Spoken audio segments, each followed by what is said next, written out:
Canon released the EOS R in 2018. That was the first camera with the RF mount, and we went 6 years without any third-party autofocus lenses. Well, that all changed with this lens. This is the Sigma 18 to 50 millimeter f2.8.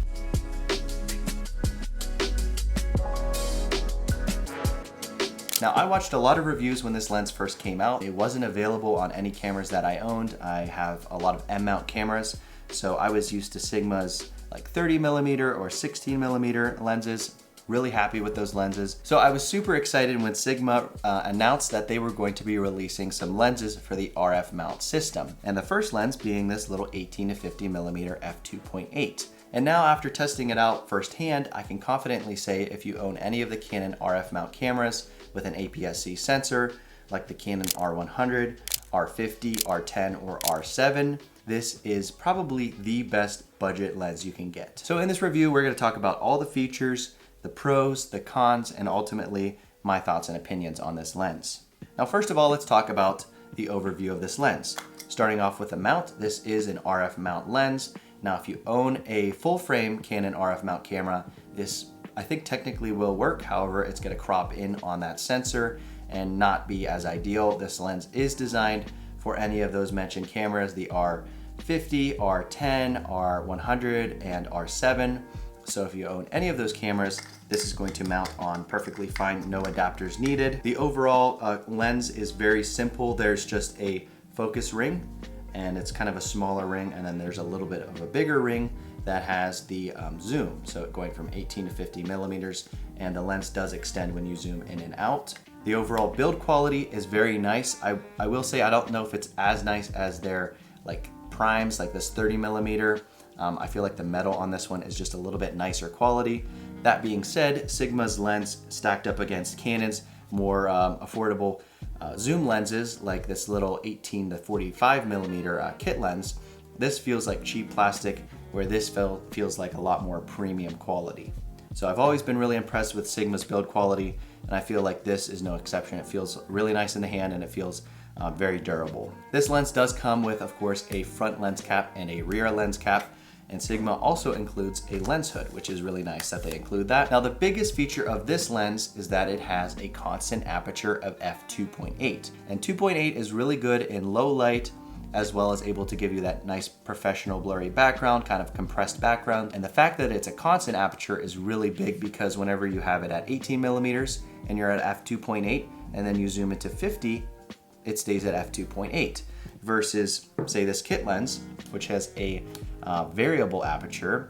At 18 millimeters, it has an aperture of f4.5, which is already not great. But then when you zoom into 45 millimeters, it has an minimum aperture of 6.3, which is also not ideal. It's actually worse. So not having a good aperture and it changing when you zoom on like a cheap little kit lens like this means that if you're using manual settings, it's gonna get darker when you zoom in, or if you're using auto settings, it's gonna have to adjust, and just is not ideal. So as a beginner, having a constant aperture and that being an f2.8 means this lens is going to get you much more professional results, and it's not gonna change when you zoom in and out, which is kind of the point of a zoom lens. All right, and one more thing, the price. This lens does come in at $600, which is $50 more than the competitors. So like if you own a Sony camera, you can get this lens for $550, but I still think at $600, that's a really good price for, as I mentioned, all those features. And I know that it's only gonna continue to go down over time, but if you do pick this up at $600, I think you are getting a pretty good deal. If you do wanna pick up this lens, there will be a link in the description, and that does help my channel out, so thank you guys.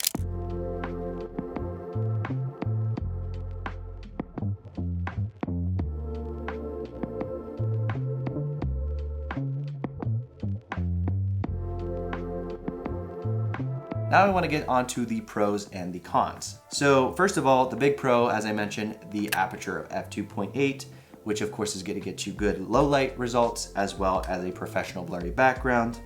And that being a constant aperture, like I mentioned, is one of the best features of this lens. All right, number 2 on the list, the good old fashioned great quality from Sigma. I feel like they make some of the best quality lenses for the best prices.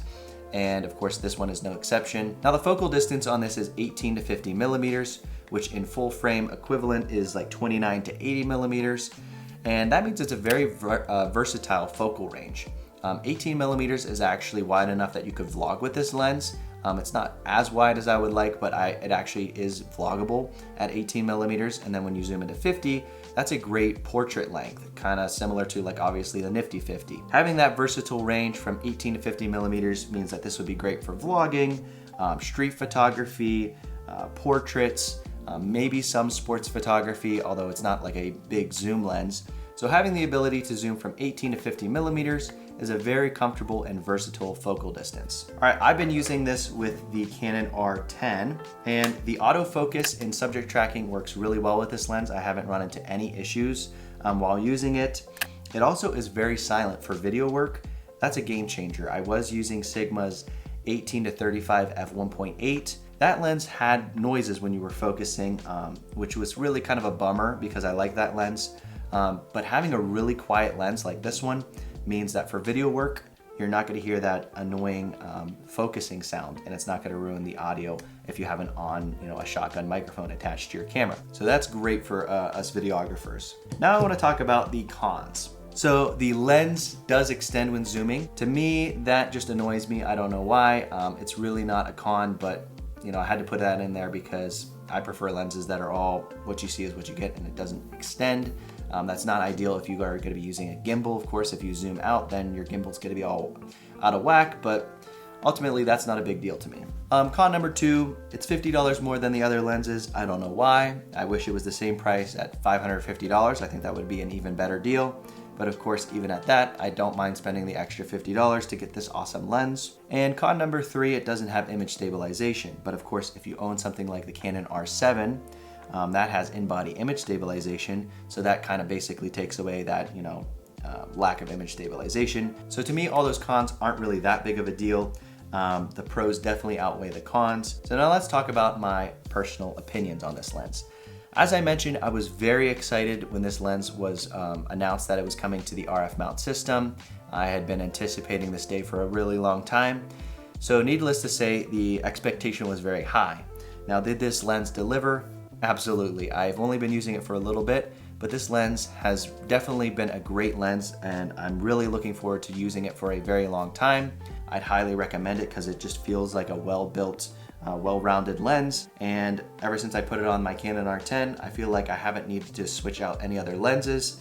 So if you were thinking about getting a couple different primes, I feel like having the 18 to 50 millimeter focal distance at an f2.8 aperture is very versatile, very usable. So if you do want to pick it up, there is a link in the description. If you have any comments or questions at all about this lens, leave them in the comment section below. And if you want to see other budget gear reviews, consider subscribing. And if you do, I'll catch you in the next video.